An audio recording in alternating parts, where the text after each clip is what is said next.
ঘাগর নদী উত্তরবঙ্গের একটি ছোট নদী, যা একসময় তিস্তা নদীর একটি পুরনো শাখা ছিল। এটি নীলফামারী জেলা থেকে উৎপন্ন হয়ে রংপুর হয়ে গাইবান্ধা শহরের দিকে প্রবাহিত হয়ে ব্রহ্মপুত্র নদীর সাথে মিশে গেছে। নদীটির মোট দৈর্ঘ্য 236 কিলোমিটার এবং এখন এটি তুলনামূলক ছোট এবং শান্ত নদী। আমরা এখন আসছি নদীর ওপারে, এখানে কাশফুল ফুটেছে।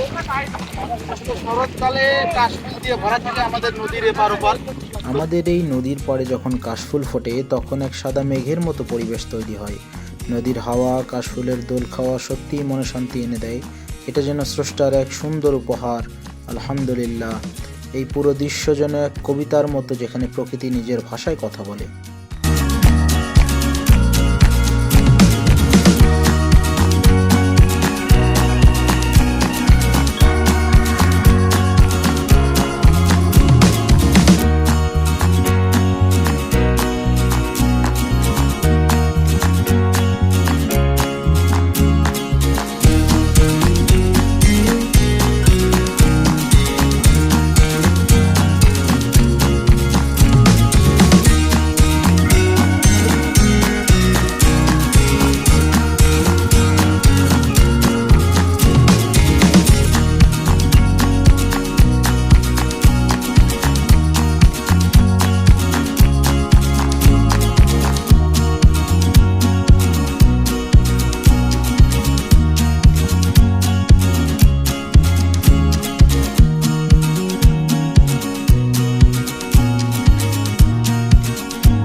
মজার বিষয় হচ্ছে যে নদীটা ছিল ওই দিকে একটু দেখাও, ওই দিক দিয়ে ছিল। আমরা গত বছর বন্যার কারণে নদীটা প্রায় আমাদের বাসা বাড়ির ওই দিক দিয়ে যাচ্ছিল। এই দিক দিয়ে দেখো, স্রোত এখন এই দিক দিয়ে যাচ্ছে।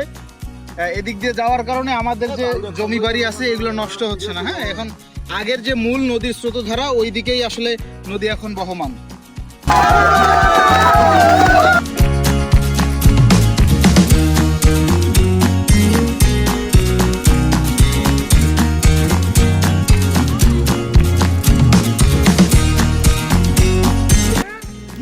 এটা হচ্ছে আমাদের ঘাগর নদী, যে নদী আমাদের স্মৃতির অনেকটা জায়গা বহন করে। তাই আমরা ছোট ভাই বড় ভাই মিলে চলে আসছি এই ঘাগর নদীর স্বাদ উপভোগ করতে। দেখতে থাকুন।